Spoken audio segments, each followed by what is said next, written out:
I want to wait for somebody to come on the live, tell me if you can hear me okay, because they got some music going.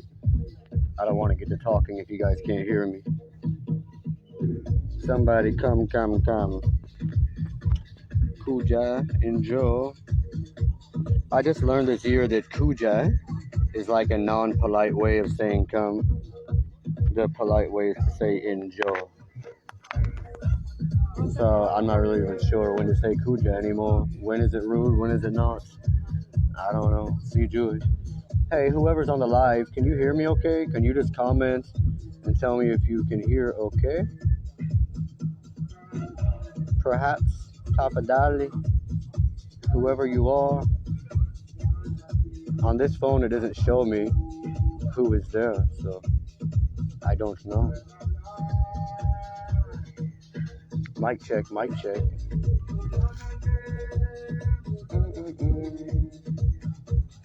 Okay, they left. Someone else is back. Can you hear me okay? Whoever's on the live, can you hear me okay? Just comment if you can hear me. I'm trying to do a mic check.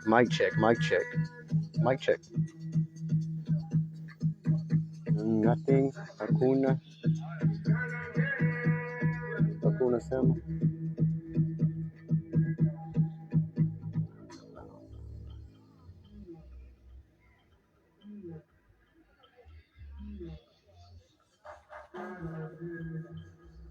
Let me just talk.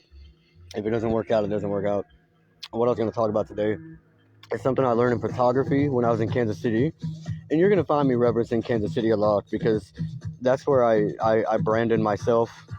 That's where the name Matt Diamond was born. The name was given, not created. And I learned so much. Like, I really greased my wheels from that place.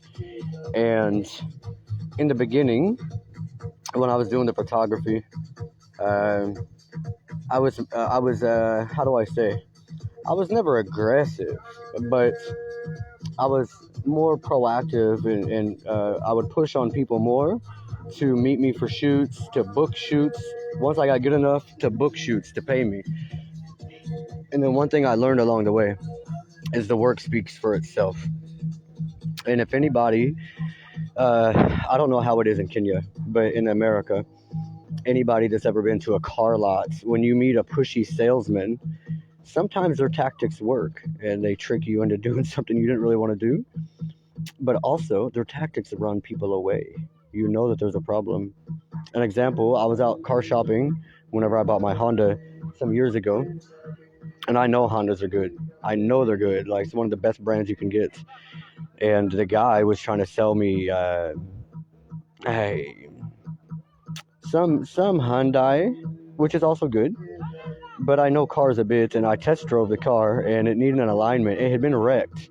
I'm sure it had been wrecked because of the way it was pulling to one side. It seemed like it was more than an alignment. It was a mechanical issue. And he spent a lot of time and energy trash talking Honda and how bad Honda was. And I know it's a lie. So I'm like, this guy's slimy. And he keeps writing down new numbers, pay this. Okay, fine, pay this and you can take it.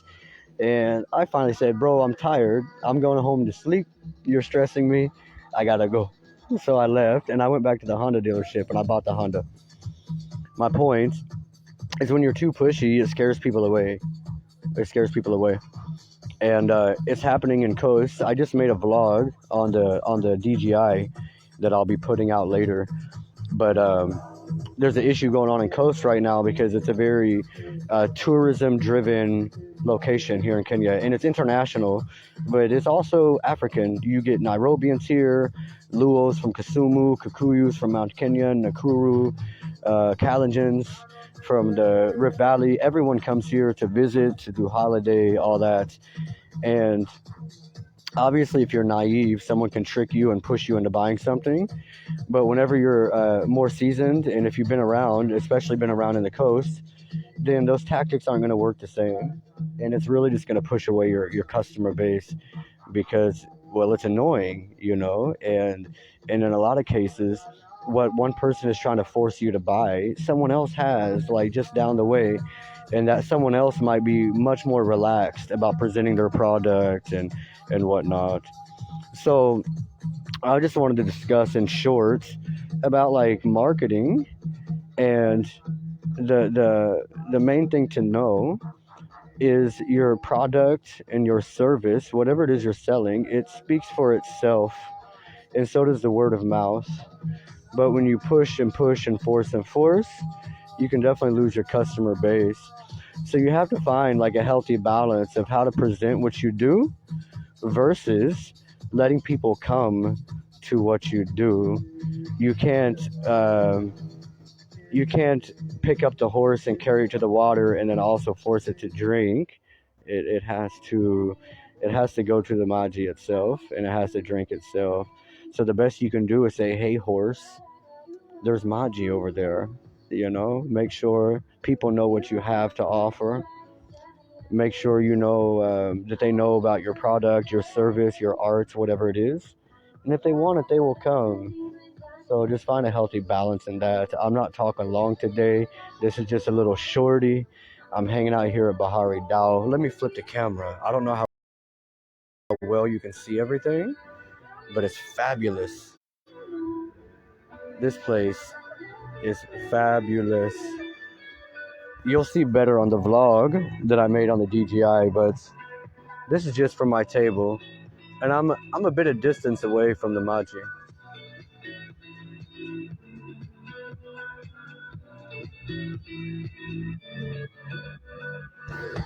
So once again, it's Matt Diamond. I'm checking in from East Africa, Kenya, 003, Kilifi County.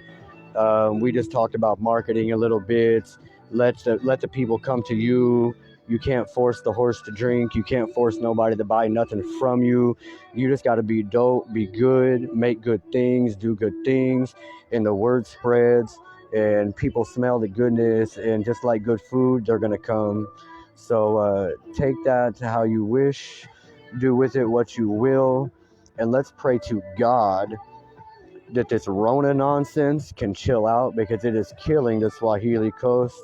It's killing these third world countries. That's another topic, because I don't view it that way, this third world topic. But as far as these third worlds, it's ironic because while they're called third world countries, a lot of those countries, uh, Puerto Rico, Jamaica, African countries, Mexico, South American countries, Central American countries, a lot of these countries are thriving on tourism. So if it's a third world, why are people coming? Huh? You got to ask yourself that. There's more to the pie than meets the eye. That's for damn sure. Um, but as far as that topic, in this marketing and this Rona and tourism, the policies and mandates and the jab. I gotta be careful with the words I'm using. The jab mandates and the jab passports. It's killing these countries, and it goes back into this marketing conversation. People are getting real pushy out here because tourism is down. Is down. I was saying on the other vlog that's coming out, I can only imagine what it used to be like here before the Rona.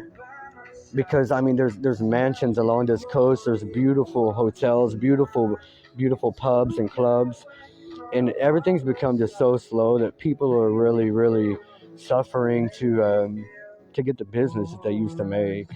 But on that note, if your marketing's not working well, if your business, your craft isn't working well, you got to improvise to survive. You must adapt and overcome. That was some terminology they taught us in the Navy. You always adapt to your current situation to overcome the situation. You cannot sit and do the same thing if that same thing isn't working right now. What's the old phrase for that? Um, I don't know, but Joe Biden says don't be a one-trick pony, which is saying like, which is saying like you can't just do one thing.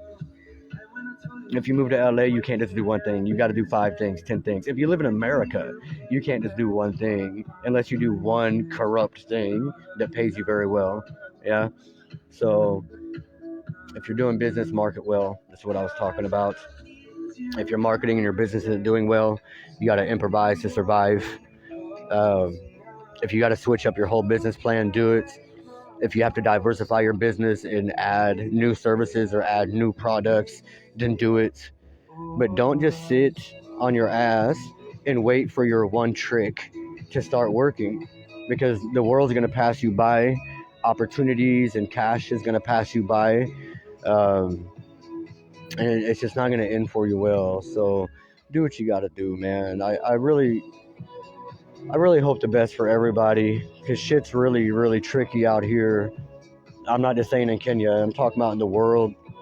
For anybody that's not living on old family money or living on inheritance or living on tribal lands or family lands, shit's tricky. And even for the people that have that inheritance, they're still in the world, so we can't assume that things aren't tricky for them too, because we're all subject to the same craziness right now. We're all subject to the same circumstances to a degree. So I really hope the best for everybody, man. Stay humble. If you get a hold of money, invest it. Don't save it. You can save some for safety nets, but invest. Make wise investments, which comes with calculated risk. There's always a risk in investment. There's always risk in business. There's always a risk in spending your money. So do your best. Do your best. Do your best. And I'll see you later. Peace and love, Kenya.